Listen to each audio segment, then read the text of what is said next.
حضرة نبينا وشفيعنا وقرة أعيننا محمد صلى الله عليه وسلم وعلى آله وأصحابه وأزواجه وذريته وأهل بيته أجمعين ثم إلى روح أولياء الله في كل مكان من مشارق الأرض إلى مغاربها أن الله يعلي درجاتهم بالجنة ويعيد علينا من بركاتهم وأسرارهم وعلومهم في الدين والدنيا والآخرة لهم الفاتحة. إياك نعبد وإياك نستعين اهدنا الصراط المستقيم صراط الذين أنعمت عليهم غير المغضوب عليهم. بسم الله الرحمن الرحيم. الحمد لله رب العالمين والصلاة والسلام على أشرف الأنبياء والمرسلين سيدنا مولانا محمد الأمين وعلى آله وصحبه وذريته وأتباعه أجمعين.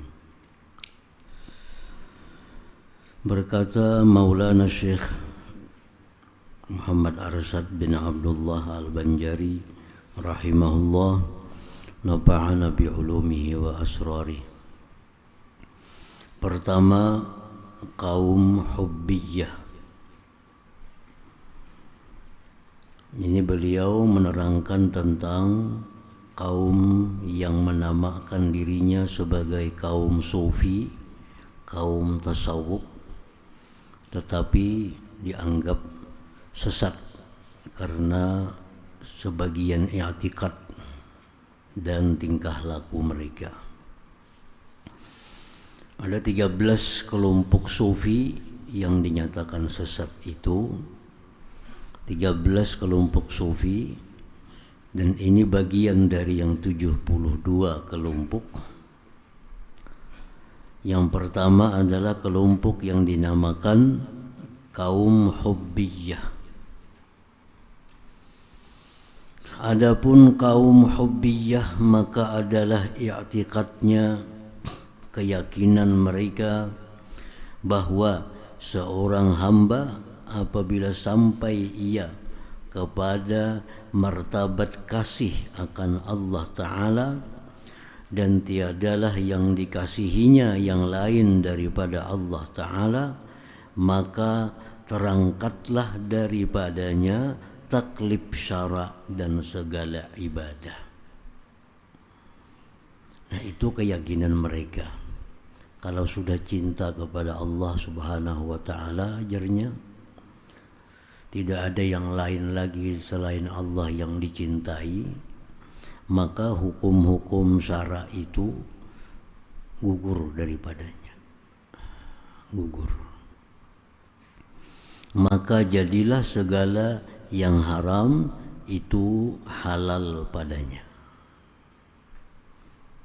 Dan lagi pula kata mereka itu segala fardu seperti sembahyang dan puasa dan barang sebagainya harus dikerjakan dan harus ditinggalkan. Boleh hendak sembahyang kah lagi, hendak kada kah, hendak puasa kah, hendak kada kah, hendak bayar zakat kah, hendak kada kah, itu boleh.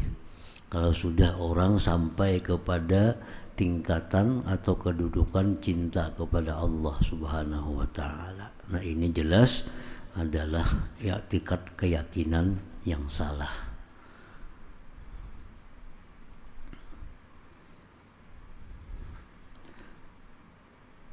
Sedangkan i'tikad yang kita pegang, yang kita yakini, orang yang cinta kepada Allah itu makin cinta kepada Allah, tentu dia makin rajin untuk beribadah kepada Allah. Orang yang makin cinta kepada Allah itu makin jauh daripada yang diharamkan oleh Allah. Orang yang makin cinta kepada Allah itu makin banyak zikirnya kepada Allah, makin banyak ibadahnya kepada Allah. Nah, sebaliknya ini, jadi bila sudah cinta kepada Allah itu kan bersembayangan lagi. Bila sudah cinta kepada Allah, kada ada lagi yang haram, semuaan sudah boleh. Nah, ini i'tikad yang sesat. I'tikad yang sesat. Dan ini biasanya dilakukan oleh orang-orang yang menganggap dirinya itu sufi, ahli tasawuf. ahli tasawuf. Kalau sudah sampai kepada martabat sesuatu, maka jadinya sudah gugur hukum-hukum Allah kepadanya. Sudah sampai kepada ma'rifat, sampai kepada tingkatan martabat apa ngarannya, sehingga kada ada kewajiban lagi, kada ada yang haram lagi, semuaan jadi boleh. Nah ini etikat yang sesat tadi.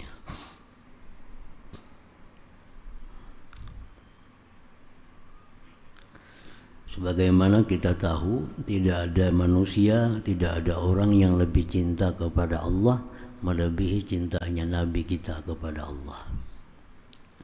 Tidak ada orang, tidak ada manusia yang paling dicintai Allah melebihi cinta Allah kepada Nabi kita sallallahu alaihi wasallam. Nabi kita sallallahu alaihi wasallam sudah dijamin oleh Allah diampuni dosa. Apapun yang dilakukan Nabi itu diampuni oleh Allah. Ini Nabi sampai kepada martabat itu. If'al ma syi'ta qad ghafartu lak. Nabi sampai kepada tingkatan di mana Allah berfirman, if'al ma syi'ta, lakukan hai Muhammad apa yang kau mau, qad ghafartu lak, aku sudah ampuni bagi engkau. Nah, walaupun Nabi sampai ke tingkatan itu, tapi Nabi makin rajin ibadah kepada Allah. Sampai bengkak kaki sidin karena lamanya berdiri sembahyang malam. Nabi puasa setiap hari Senin, hari Kamis. Padahal Nabi sudah sampai ke tingkatan derajat cinta yang paling tinggi, baik beliau kepada Allah maupun Allah kepada beliau. Makin rajin, makin taat kepada Allah Subhanahu wa ta'ala. Nah itu etikat yang bujur, itu orang sufi yang bujur. Kalau ada orang yang mengaku dirinya sufi, orang yang mengaku dirinya sampai kepada ma'rifat, lalu dia menggugurkan kewajiban Allah, membolehkan yang diharamkan Allah, ini orang sufi yang sesat, orang sufi yang keluar dari jalur Ahlus Sunnah wal Jamaah.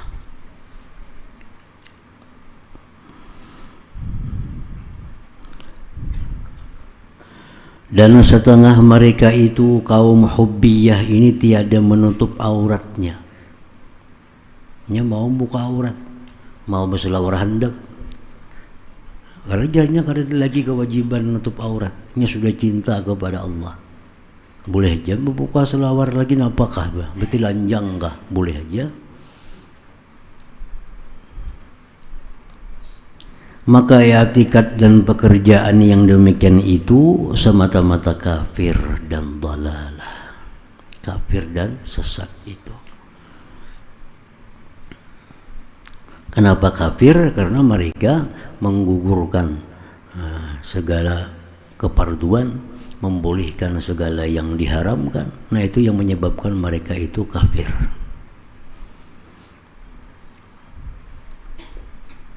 Orang yang melakukan perbuatan haram, perbuatan maksiat lebih baik daripada orang yang membolehkan maksiat. Seapa kuat kita melakukan yang haram, berzina misalnya, minum arak, riba, semuaan, tetap kita kada sampai kepada kafir. Tapi kalau kita membolehkan sesuatu yang dinyatakan haram oleh Allah, nah itu walaupun kita kada melakukan, maka kita dinyatakan kafir. Membolehkan yang nyata-nyata diharamkan Allah itu lebih berat daripada melakukan yang diharamkan oleh Allah. Orang minum arak, orang berzina, kada kafirnya. Tapi kalau ada orang yang membolehkan zina, membolehkan minum arak, walaupun inya kada melakukan, itu kafir. Itu kafir.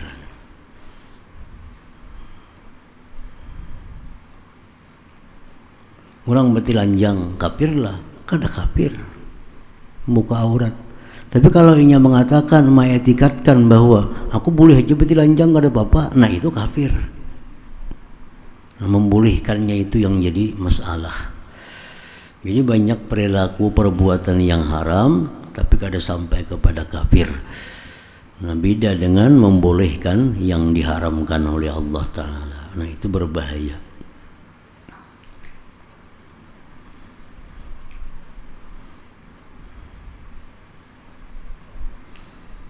Dan setengah mereka itu adalah i'tikadnya, keyakinannya bahwa seorang hamba apabila sampai ia kepada martabat kesudahan kasih cinta akan Allah Ta'ala, maka gugurlah daripadanya segala ibadah yang zahir, dan adalah ibadahnya itu tafakkur jua, maka i'tikad yang demikian itu kafir jua. Jadi bila sudah sampai ke derajat ini, sampai ke martabat ini, tidak perlu lagi kita bersembahyangan, cukup kita tafakkur kepada Allah Ta'ala. Nah ini kafir juga. Nah ini banyak dilakukan oleh orang-orang yang menganggap dirinya sufi, ahli tasawuf, ahli ma'rifat.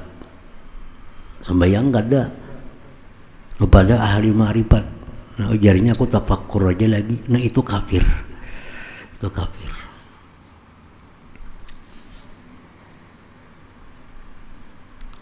I'tikad yang demikian itu kafir. Mengganti ibadah zahir dengan tafakkur juga.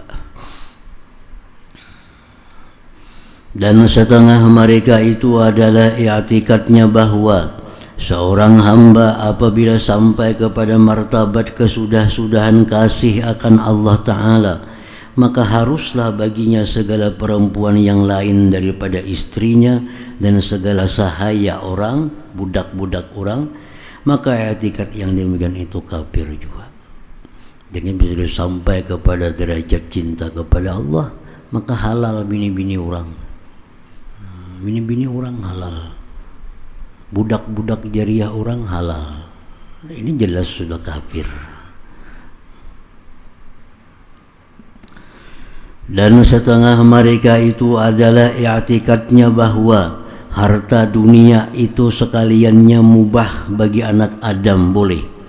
Dari karena Nabiullah Adam itu bapa segala manusia dan Siti Hawa itu ibu mereka itu, maka adalah segala harta itu milik bagi keduanya, Adam dan Hawa. Maka jadilah ia bersyarikat antara segala anak cucu Adam dan Hawa. Maka sekalian i'tikad itu kafir lagi, dhalalah. Kalau lagi harta orang, harta bersamaan semua.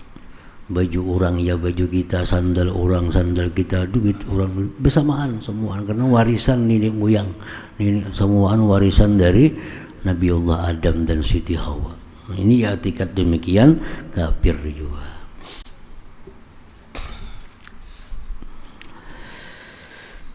Yang kedua, di antara 13 kelompok sufi yang dinyatakan sesat itu kaum Auliyaiyah.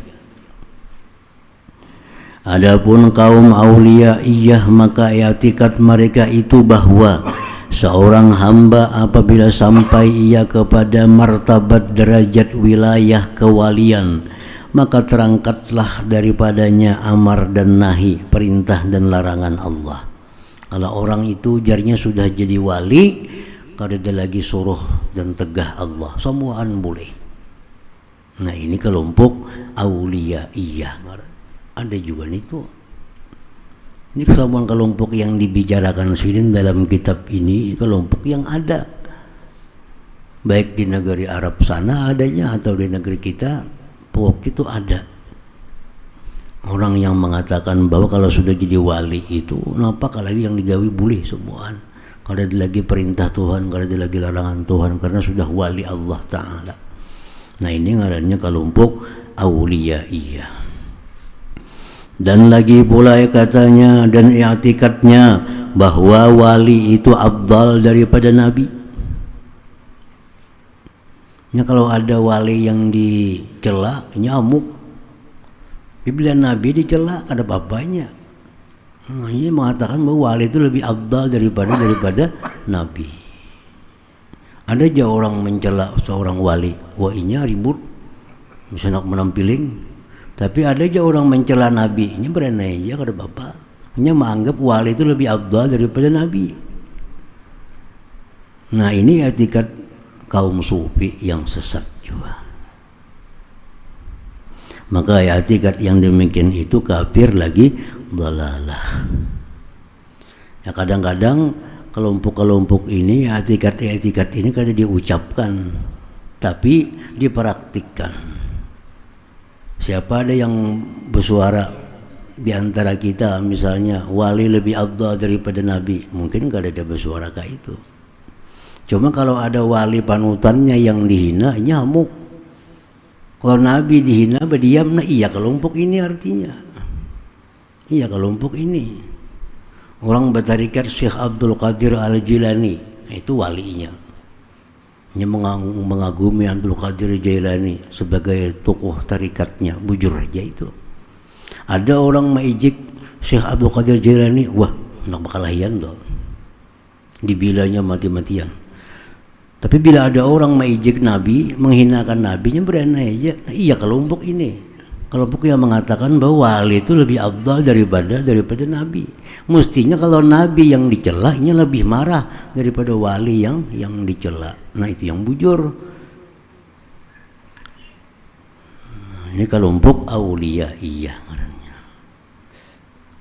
Ini kebanyakan dari orang-orang yang fanatik dalam bertarikat. Orang bertarikat Syadzili. Kalau Imam Syadzili dicela, wah ini habis-habisan membela. Tapi kalau Nabi dicela, diam. Orang bertarikat, siapa lagi tarikat apa misalnya, bila pimpinan tarikatnya dicela, ia membela habis-habisan. Kalau Nabi dicela, diam. Nah ini kelompok aulia iya. Itu i'tiqad sesat itu. Kita boleh mencintai seorang wali, boleh, bahkan disuruh mencintai wali-wali Allah. Tapi bagaimanapun Nabi lebih dicintai lagi daripada seorang wali. Setinggi apapun wali itu di bawah Nabi kedudukannya. Setinggi apapun seorang wali itu masih di bawah Nabi Sallallahu Alaihi Wasallam. Kalau kita sudah punya keyakinan bahwa ini seorang wali lebih hebat daripada Nabi, itu sudah sesat ya keyakinan kita.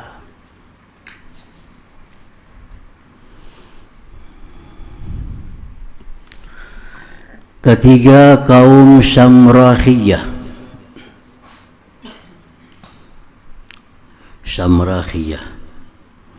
Adapun kaum Syamrakhiyah, maka i'tikad mereka itu apabila seorang hamba lamalah ia mengasihi Allah Ta'ala, maka terangkatlah daripada ya amar dan nahi. Sama aja lawan di atas tadi. Kalau sudah jadi wali boleh bertahan. Dan adalah mereka itu mengharuskan bernyanyi dan memalu rebana dan bangsi. Nah, bangsi itu suling, bahasa Indonesia juga bahasa suling maksudnya. Dan muri itu serunai, rabab kayak biola, dan kecapi alat musik juga, dan barang sebagainya. Nah ini kaum Syamrakhiyah. Mereka itu mengaku bahwa dirinya cinta kepada Allah, mereka mengaku dirinya kasih kepada Allah, dan pekerjaan dia bermusik. Hanya katanya bernyanyi-nyanyi, bergambus, berebana, bersuling, berserunai. Dan diharuskan oleh mereka itu berbuat zina dan menyabung bersawung ayam. Maka dinamai mereka itu Syamrakhiyah karena mengikut mazhab Abdullah Syamrakhiyah. Dan adalah mereka itu pada zahir bersalih-salih diri, dan pekerjaan mereka itu semata-mata fasik. Penampilan mereka seperti penampilan orang saleh, berjubah, bergamis, berbulang. Tapi ketujuh bernyanyi-nyanyi, bergambus, berserunai, berseruling, mengaku dirinya cinta kepada Allah Ta'ala. Nah ini kaum Syamrakhiyah. Maka i'tikad yang demikian itu kafir dan dalalah. Na'udzubillah minha. Na'udzubillah minha. Jadi orang ini penampilan orang saleh, gayanya gaya orang saleh, tapi hobinya ketujuh bernyanyi, bersyair, bermusik, berebana. Itu gawiannya ketujuh.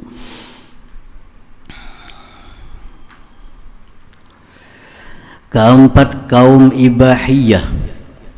Adapun kaum ibahiyah maka i'tikad mereka itu dan pekerjaannya meninggalkan amar bil ma'ruf dan nahi 'anil munkar. Nah, ada juga ini kaum ibahiyah. Walaupun ada munkar di hadapan matanya, nya kada menanggur. Walaupun di hadapannya ada orang kada sembahyangnya, kada nyuruh sembahyang.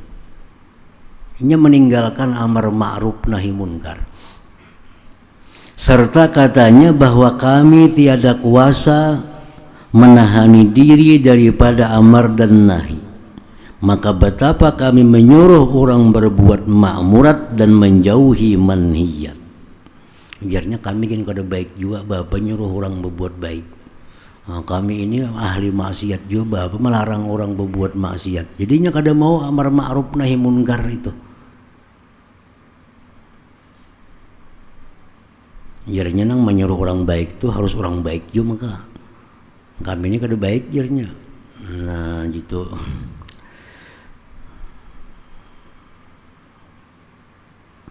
Jadi di dalam ahlu sunnah wal jamaah bahwa amar ma'ruf nahi munkar itu satu kewajiban bagi tiap-tiap mukmin mukminah.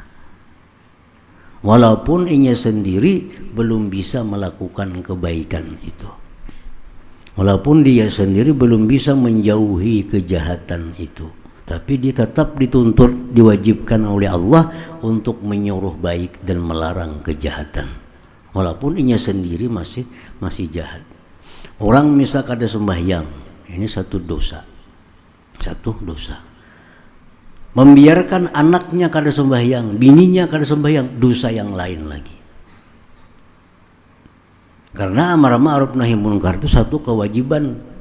Di samping kewajiban sembahyang, inya pun disuruh juga menyuruh orang sembahyang, terutama orang yang di bawah tanggungannya. Kalau orang ini kada sembahyang, lalu menyuruh anak sembahyang, nyuruh bini sembahyang, inya kada sembahyang, nah satu dosa aja kada sembahyang. Tapi kalau sudah inya kada sembahyang, bini diletakkan kada sembahyang, anak letakkan kada sembahyang, ini dua dosa.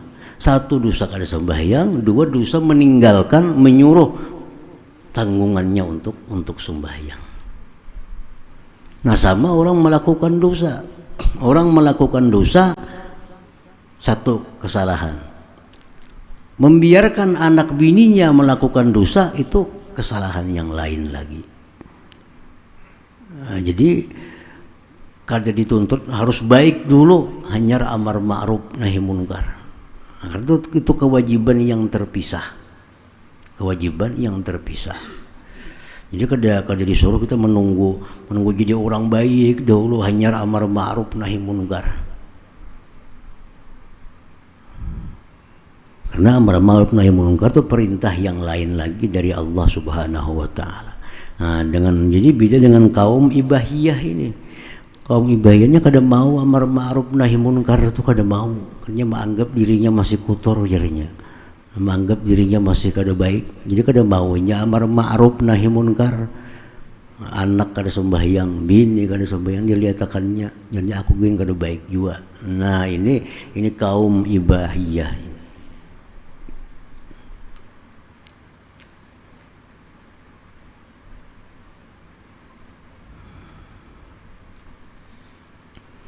Dan diharuskan oleh mereka itu kaum ibahiyah berbuat zina.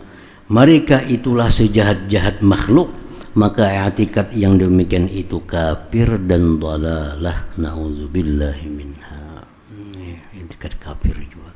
Jadi i'tikad bahwa kada perlu amar ma'ruf nahi munkar kalau belum baik diri. Nah, itu i'tikad yang sesat. Membolehkan meninggalkan amar ma'ruf nahi munkar, itulah yang menyebabkan menjadi dia kafir. Membolehkan meninggalkan amar ma'ruf nahi munkar, itu yang menyebabkan kafir dia. Karena itu kewajiban yang diwajibkan oleh Allah Subhanahu wa taala kepada tiap-tiap orang yang beriman, yaitu amar ma'ruf nahi munkar.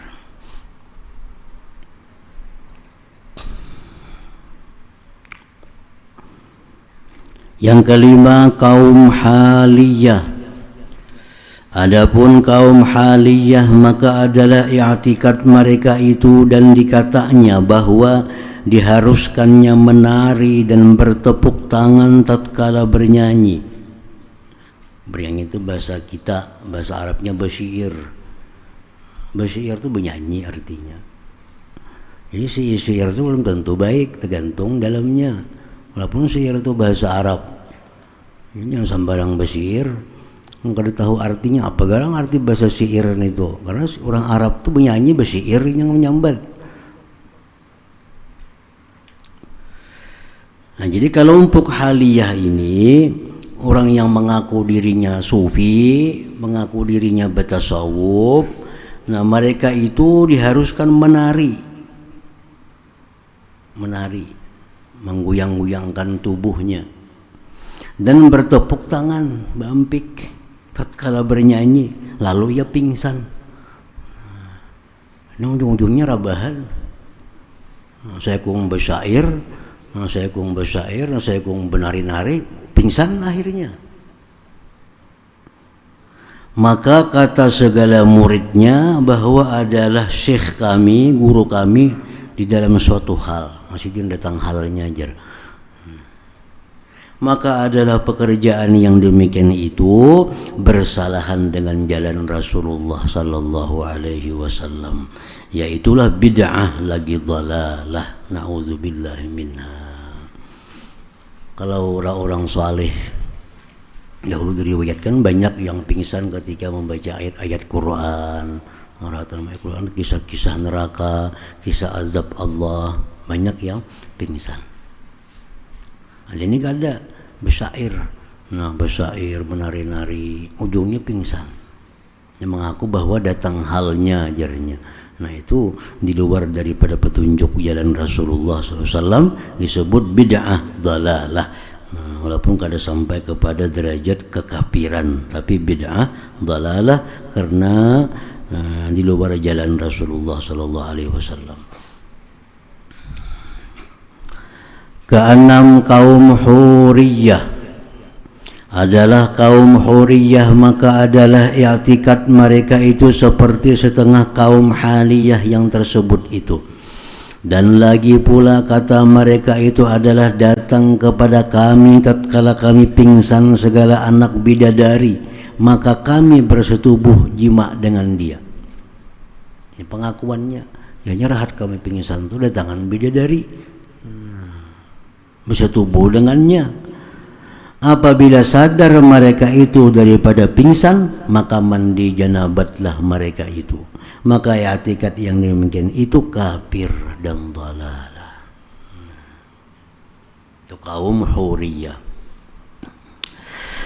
Ketujuh, kaum waqifiyah adalah kaum waqifiyah, maka adalah mereka itu meninggalkan ma'rifat akan Allah Ta'ala.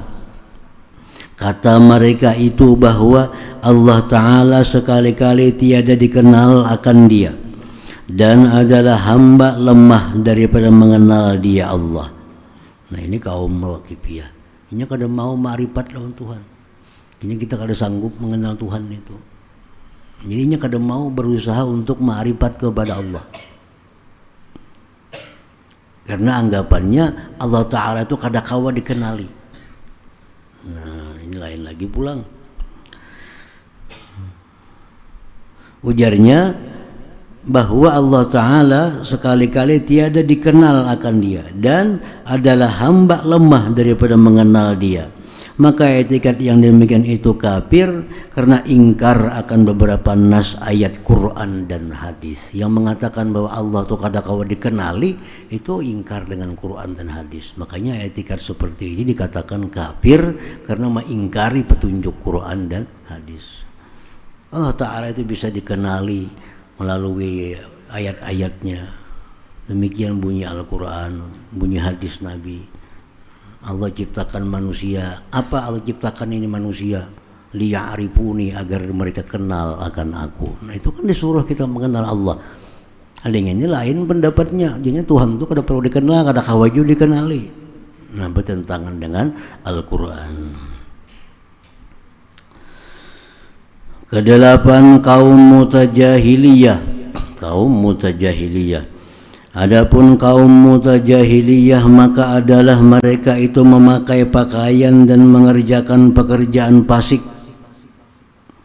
Dan mereka itu tiada dapat, dan kata mereka itu tiada dapat kami menjauhi riya. Nah itu riya bacaannya, daripada diri kami. Nah ini pekerjaan fasik, pakaian orang fasik.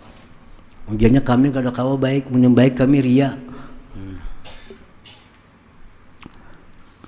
Ini kaum mutajahiliyah. Jadi orang ini kada mau memperbaiki diri. Katanya membuat nang fasik-fasik, mengerjakan nang kada baik, dipadahi. Kenapa kamu kayak itu? Kami punya baik, kami riya juga jarinya. Apa riya juga? Riya kan jarinya dimusuhi Tuhan juga, dibenci, dimurkai Tuhan juga. Nah jadi kada mau memperbaiki diri, selalu menggunakan pekerjaan fasik, pakaian fasik dengan alasan kami riya kalaunya baik. Nah maka itu dhalalah juga, maka pekerjaan itu sesat juga. Nauzubillah min zalik. Kesembilan, kaum mutakasiliyah. Kaum mutakasiliyah, adapun kaum mutakasiliyah maka adalah mereka itu meninggalkan berbuat usaha dan ikhtiar, dan pergi mereka itu meminta pada tiap-tiap rumah dan kedai orang karena memenuhi perut mereka itu, dan mengambil zakat dan sedekah segala manusia. Maka adalah pekerjaan itu bid'ah karena bersalahan dengan Rasulullah sallallahu alaihi wasallam. Ini kaum mutakasiliyahnya kada mau berusaha, pekerjaan minta-minta, mengaku diri sufi, mengaku diri ahli tasawuf, ahli ma'rifat. Nah, pekerjaannya kayak itu. Nah, ini pun disebut juga bid'ah karena bersalahan dengan Rasulullah sallallahu alaihi wasallam. Kesepuluh, kaum ilhamiyah. Adapun kaum ilhamiyah maka adalah i'tikad mereka itu seperti i'tikad dahriyah. Lagi enggan mereka itu daripada membaca Quran dan belajar ilmu, serta kata mereka itu bahwa Quran itu seperti suatu hijab kepada Allah Ta'ala, dan adalah yang diikuti mereka itu perkataan hukama, dan yang digemari mereka itu ahli bid'ah dan segala syair hukama. Maka dijadikannya yang demikian itu akan tarikatnya, dan semata-mata umurnya masyghul sibuk dengan belajar bait syair, maka kaum itu pun bid'ah dalalah. Orang ni kata juga syair aja gawiannya, kada mau mengaji Quran, kada mau belajar ilmu, katuju belajar syair aja. Syair-syair orang bahari, kayaknya bersair.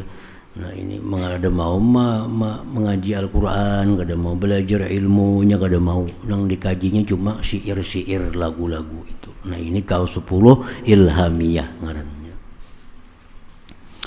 Ke-11, kaum hululiyah. Adapun kaum hululiyah maka setengah mereka itu adalah i'tikadnya bahwa wujud Allah Ta'ala masuk kepada mereka itu. Jadi Allah Ta'ala masuk kepada dirinya. Dan demikian lagi pada segala jisim. Hanya mengatakan bahwa Allah Ta'ala itu bertempat di manusia, bertempat di benda, di mana-mana Allah Ta'ala itu bertempat, masuk ke situ. Yang demikian itu kafir, seperti i'tikad Nasara, i'tikad Nasrani. Dan setengah mereka itu kaum hululiyah adalah i'tikadnya dan katanya bahwa harus memandang kepada perempuan yang elok parasnya dan kepada budak belia, dan adalah mereka itu menari dan bersaluk, serta katanya elok paras itu satu sifat dari segala sifat Allah. Turun ia kepada kami, seharusnya kami cium dan berdekap dengan dia. Maka pekerjaan semata-mata itu semata-mata kafir dan dalalah. Yang ketujuh itu orang binian-binian bungas. Nah, dianggapnya itu adalah sifat keilukan daripada Allah Ta'ala. Bahkan hendak diciumnya lagi, dipeluknya. Nah, ini kaum Huduliyah yang mengatakan bahwa Tuhan itu masuk kepada tiap-tiap benda. I'tikad seperti itu kafir dan dalalah.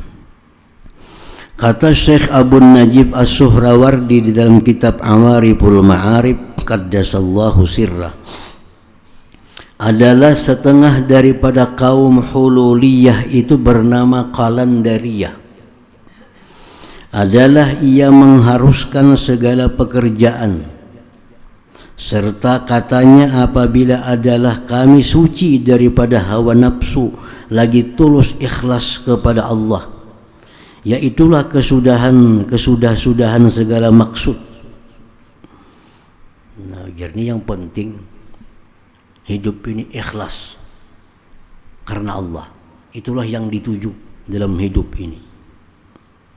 Jadi kada perlu ada sembahyang, kada perlu ada segala macam ibadah-ibadah.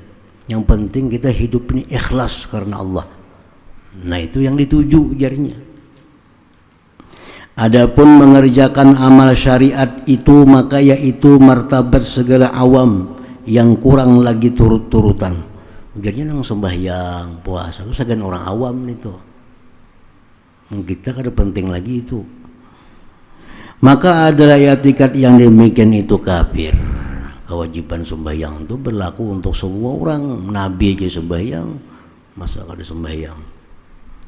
Ini padahal sembahyang itu orang-orang awam yang belum sampai akhirnya lagi ilmunya. Mengkita ini kada sembahyang lagi. Nah, ini kaum Hululiyah nih, itu orang kafir itu.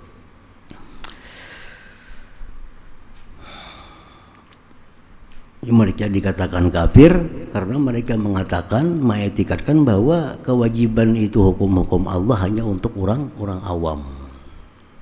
Jadi yang puasa itu orang-orang awam aja, yang naik haji itu orang awam aja. Mungkin kita ini kada. Nah, kita sudah sampai kepada derajat tertentu, yaitu i'tikad mulhid, ingkar lagi zindik, murtad. Sepatutnya dibunuh akan dia jika ia enggan daripada tobat. Kalau ada orang yang beriktikad macam itu, bahwa kami kada bersembayangan lagi, kami sudah sampai. Nah, sembahyang itu orang-orang awam. Nah, mestinya orang itu disuruh tobat oleh pemerintah. Jika pemerintahan Islam, nah disuruh tobat. Kalau kada mau tobat, orangnya boleh sudah dibunuh. Nah, itu hukum Islam. Kata Imam Qurtubi, menyangka setengah daripada segala zindik batini, bahwasanya amal syariat yang zahir seperti sembahyang dan puasa dan zakat dan haji hanya dihukumkan dan diwajibkan atas orang awam juga, tiada atas orang yang khas. Jadi itu kewajiban itu hanya untuk orang awam, orang khusus kada lagi wajib. Adapun orang yang khas itu, maka tiada berkehendak ia kepada yang demikian itu, hanya berkehendak ia kepada barang yang hadir di dalam hati. Kalau orang khas itu jadinya apa? Geritik hati. Hati sembahyang. Hati hendak kada sembahyang, kada sembahyang. Hati hendak puasa, hati hendak kada. Itu orang sudah tingkatan khas jadinya. Nah, itu. Kata ulama, inilah i'tikad zindik dan kafir. Kalau i'tikad macam itu bahwa sembahyang puasa itu hanya untuk orang awam, untuk orang khusus kada wajib lagi, itu i'tikad kafir, zindik. Maka dibunuh orang yang beriktikad seperti demikian itu jika kada mau tobat kepada Allah. Karena ingkar ia akan barang yang diketahui daripada syariat, bahwasanya segala hukum Allah Ta'ala daripada suruhnya dan tegahnya tiada diketahui melainkan dari pihak segala pesuruhnya, rasul-rasulnya. Nah, segala hukum Allah itu tidak diketahui melainkan melalui para rasul-rasul. Dan karena telah hasil pengetahuan yang putus dan yakin yang tetap dan mufakat sekalian ulama, mutakaddimin dan mutaakhirin, bahwasanya tiada diperoleh jalan bagi mengenal segala hukum Allah Ta'ala daripada suruhnya dan tegahnya, melainkan dari pihak segala pesuruhnya juga. Sepakat para ulama baik dulu maupun akan datang bahwa segala hukum Allah itu dikenal melalui para rasul-rasul Allah Ta'ala. Maka barang siapa menyangka-nyangka bahwa diperoleh jalan mengenal yang demikian itu lain daripada jalan pada pihak segala pesuruhnya, maka yaitu kafir, karena disangkanya sampai kepada martabat nubuwah, kenabian. Kalau ada orang yang mengatakan bahwa mengenal hukum Allah itu bisa kada melalui rasulnya, maka ini adalah i'tikad yang kafir, karena menganggap bahwa ada kenabian lagi sesudah Nabi Muhammad sallallahu alaihi wasallam.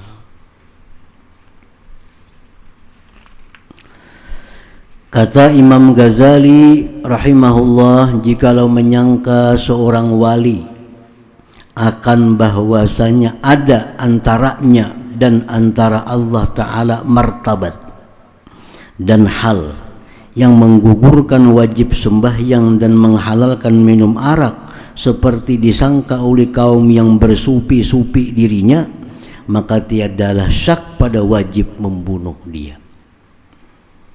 Kalau ada tuh orang wali misalnya mengakui bahwa jarinya aku lawan Tuhan tuh ada hubungan yang dekat sehingga aku boleh melakukan hal-hal yang tidak boleh, nah ini orang mesti dibunuh.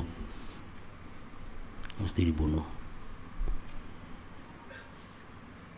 Karena murtadnya dan membunuh seumpama orang itu terlebih baik daripada membunuh 100 kafir yang asli. Membunuh orang seperti itu lebih baik daripada membunuh 100 orang yang kafir bujur artinya. Nah, kemudian ke-12 kaum wujudiyah pulang.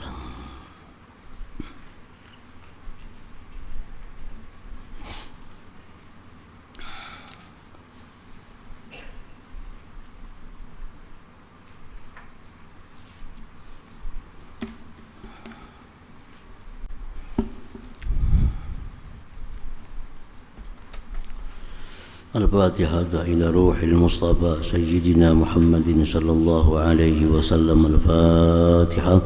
أعوذ بالله من الشيطان الرجيم. بسم الله الرحمن الرحيم. الحمد لله رب العالمين الرحمن الرحيم مالك يوم الدين إياك نعبد وإياك نستعين اهدنا الصراط المستقيم صراط الذين أنعمت عليهم غير المغضوب عليهم ولا الضالين.